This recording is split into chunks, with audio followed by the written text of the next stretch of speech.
అంటే జగన్మోహన్ రెడ్డి గారికి అవగతమైన సత్యం ఏంటి అంటే కర్మ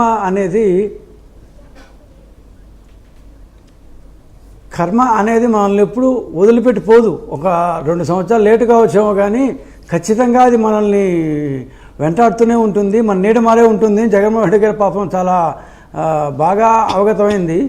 అన్ఫార్చునేట్లీ ఆయన దీన్ని అర్థం చేసుకుంటారో రైట్ స్పీడ్లో తీసుకుంటారో లేదో మనకు తెలియదు. కానీ ఇక్కడ ఒక చిన్న ఇష్యూ ఏంటంటే హైకోర్టులో పిల్లేసింది విజయబాబు గారు. ఆయన ఇంతకుముందు ఆర్టీఐ కమిషనర్గా ఉండేవాడు. 5 సంవత్సరాలు ఫుల్గా ఆయన ఆర్టీఐ కమిషనర్గా పనిచేశారు. అంటే రైట్ టు నో ది ఇన్ఫర్మేషన్ని, liberty of knowing every information of the government అనే ఒక థియరీ నుంచి పుట్టిందే ఆర్టీఐ. అట్లాంటి దానిలో 5 సంవత్సరాల పాటు కమిషనర్గా పనిచేసిన వ్యక్తి, పూర్వాశ్రమంలో జర్నలిస్టుగా ఉన్న వ్యక్తి, ఇలాంటి యాంటీ సోషల్ ఎలిమెంట్స్కి బాసటగా వాళ్ళ తరఫున పిల్లేయడం అనేది వెరీ విచారకరం. ఎందుకంటే గట్టిగా మనం మాట్లాడలేము. ఎందుకంటే వాళ్ళ మరి మనకి బూతులు మాట్లాడడం రాదు. ఎందుకంటే మనం కోపం వచ్చినప్పుడు ఆయన మీద కోపం ఉంది, కోపం వస్తే నేను కూడా ఆయన తిడుతున్నట్టే ఇప్పుడు లెక్క, బాగా తిడుతున్నట్టు లెక్క.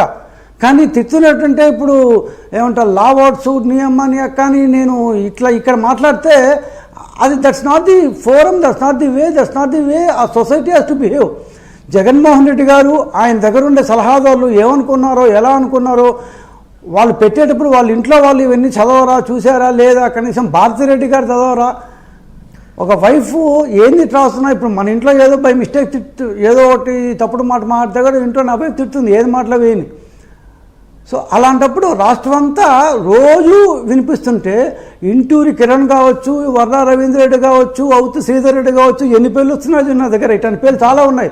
వాళ్ళ ఇంట్లో వాళ్ళ వైఫ్స్, వాళ్ళ పిల్లలు, వాళ్ళ అమ్మ నాన్నలు అంటే నాకు ఒక్కసారి బాధ వేస్తుంది. మనం ఈ 400 హ్యాండిల్స్లో వాళ్ళకి భార్యలు లేరా? వాళ్ళ ఇంట్లో ఆడపిల్లలు అమ్మాయిలు లేరా? అమ్మా నాన్నలు లేరా? అక్క తమ్ముళ్ళు లేరా?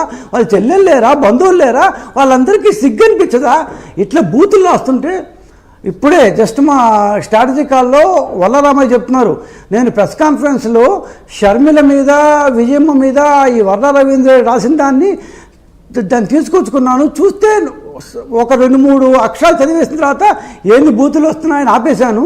అంటే నేను వేరే పార్టీ వాడిని, నేనే ఉచ్చరించలేని భాషలో అతను పబ్లిక్గా రాసుంటే వాళ్ళ అమ్మ వాళ్ళ అక్క మీదకు రాసినప్పుడు కూడా జగన్మోహన్ రెడ్డి గారు స్పందించారంటే అసలు మనం ఇంతమంది సైకోల మధ్య, ఆమె షర్మిల చెప్పట్టు ఇంతమంది సైతాన్ల మధ్య మనం బతుకుతున్నావా అంటే ఇంకా మనం ఎంత జాగ్రత్తగా ఉండాలి అంటే మనం జాగ్రత్తగా లేము యాక్చువల్లీ. అంటే వీళ్ళ ఒక్కొక్క ఏమైనా చరిత్ర బయటకు వస్తుంటే ఇంతమంది సైకోల మధ్య మనం ఎట్లా బతికాం అసలు? ఈ మాత్రం బతుకున్నామంటే మన అదృష్టం కూడా. ఎందుకంటే చాలామంది వీళ్ళ బాధన పడ్డారు. అది హోమ్ మినిస్టర్ గారు కావచ్చు, లోకేష్ గారు కావచ్చు, వీళ్ళందరికీ డిజిటల్ కార్పొరేషన్ నుంచి చెల్లింపులు చేశారు. శాలరీలు ఇచ్చి మేపి బాబు తిట్టండి ఎంకరేజ్ చేశారు. పథకాల సొమ్ము కూడా